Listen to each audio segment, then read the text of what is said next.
मैं एक आतंकवादी हूं और आतंकवादी छोड़कर कैसे मैंने यीशु मसीह को जाना पूरा देखो, आपको पता चल जाएगा। मेरा नाम खालिद अल मसरी है। मैं 32 साल का हूं और मेरा जन्म रक्का, सीरिया में हुआ था।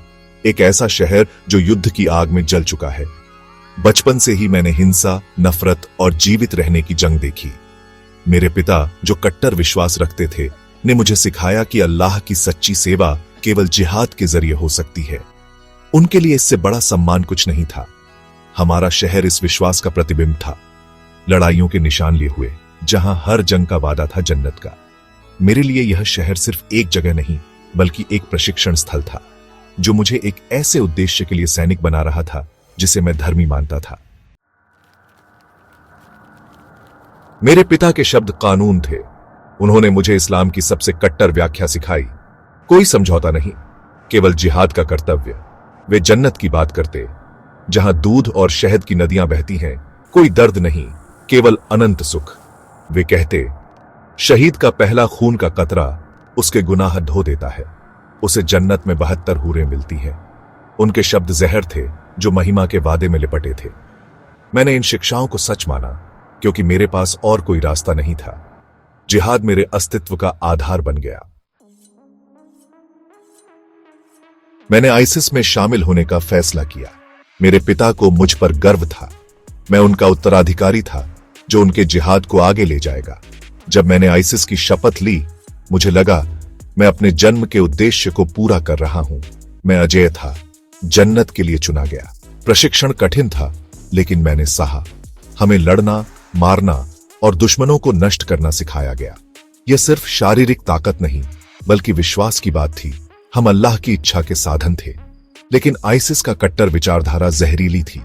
हमें बताया गया कि हत्या और क्रूरता धर्म के नाम पर जायज है। हर बार जब मैंने ट्रिगर दबाया, मुझे लगा मैं अल्लाह की सेवा कर रहा हूं, दुनिया को काफिरों से मुक्त कर रहा हूं। मेरा पहला मिशन रक्का के पास एक गांव में था। हमें काफिरों को खत्म करने का आदेश था। हमने गांव पर हमला किया। मैंने पुरुषों, महिलाओं, बच्चों को गोली मारी। उस वक्त मुझे लगा यह धर्मी है, लेकिन जब गांव शांत हुआ और लाशें बिछ गईं, मेरे अंदर कुछ हिला। यह संदेह नहीं था, लेकिन एक गहरी बेचैनी थी। क्या यह वाकई अल्लाह की इच्छा थी? फिर भी मैंने अपने संदेह दबाए और खुद को याद दिलाया कि यह एकमात्र रास्ता है। लेकिन मारे गए लोगों के चेहरे, खासकर बच्चे, मुझे सताने लगे। वे मेरे सपनों में आते, मुझसे दया मांगते। एक और मिशन में सब बदल गया। हमें एक और गांव को मिटाने का आदेश मिला। मैंने एक मां और उसके बच्चे को देखा, डर से भरे हुए। मैंने हिचकिचाया, लेकिन कमांडर के आदेश पर मैंने गोली चला दी। जब गांव शांत हुआ, मेरे अंदर कुछ टूट गया। यह वह धर्मी रास्ता नहीं था जिसका वादा किया गया था। मुझे लगा मैंने कोई भयंकर पाप किया है। मैंने खुद को समझाया कि यह अल्लाह की इच्छा है, लेकिन गहराई में मुझे पता था कि कुछ गलत है। फिर एक मिशन में मैं घायल हो गया। एक मोर्टार विस्फोट में मेरा शरीर टूट गया। मुझे लगा मैं मर रहा हूं। दर्द असहनीय था, लेकिन एक अजीब शांति थी। जैसे ही मेरी आंखें बंद हुईं, मैं एक अंधेरे भारी कोहरे में था। मैं अब रक्का में नहीं था। मैं एक ऐसी जगह था जहां चीखें और दर्द की आवाजें थीं। हवा घुटन भरी थी।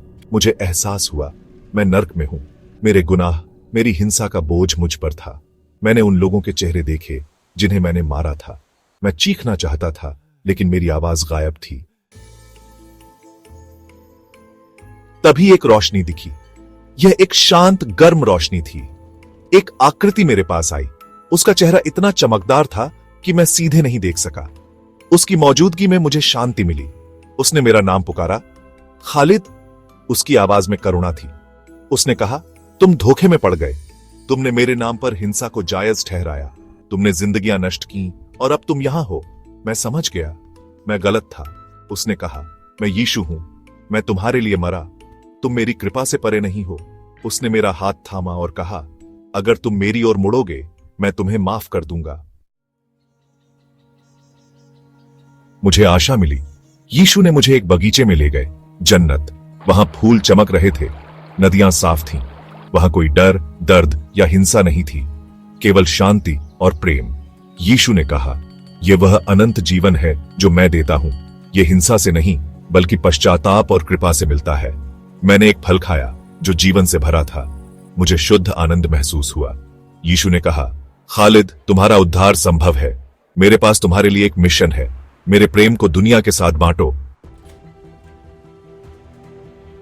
जब मैंने आंखें खोली, मैं अस्पताल में था। मैं जीवित था। मेरे दिमाग में सवाल खत्म हो चुके थे।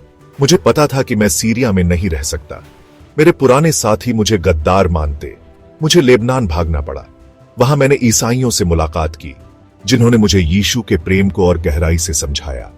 मैंने बपतिस्मा लिया, अपने पुराने जीवन को त्याग दिया।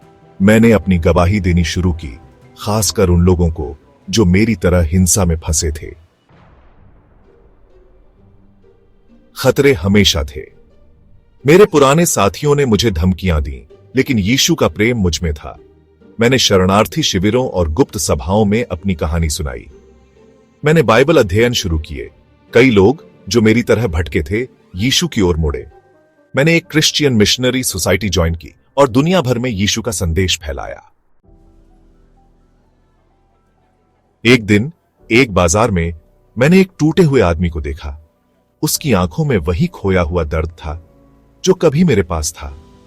मैंने उससे कहा, मैं जानता हूं कि अंधेरे में फंसना कैसा होता है, लेकिन आशा है। उसका नाम यीशु है और वह तुमसे प्यार करता है। मैं अब वही खालिद नहीं हूं। मैं एक नया इंसान हूं जिसे उद्धार मिला है। मेरा मिशन है यीशु के प्रेम को बांटना, चाहे कितना भी खतरा हो। मैंने नर्क देखा, लेकिन मैंने जन्नत भी देखी, और अब मैं दुनिया को उस सत्य की ओर ले जाना चाहता हूं।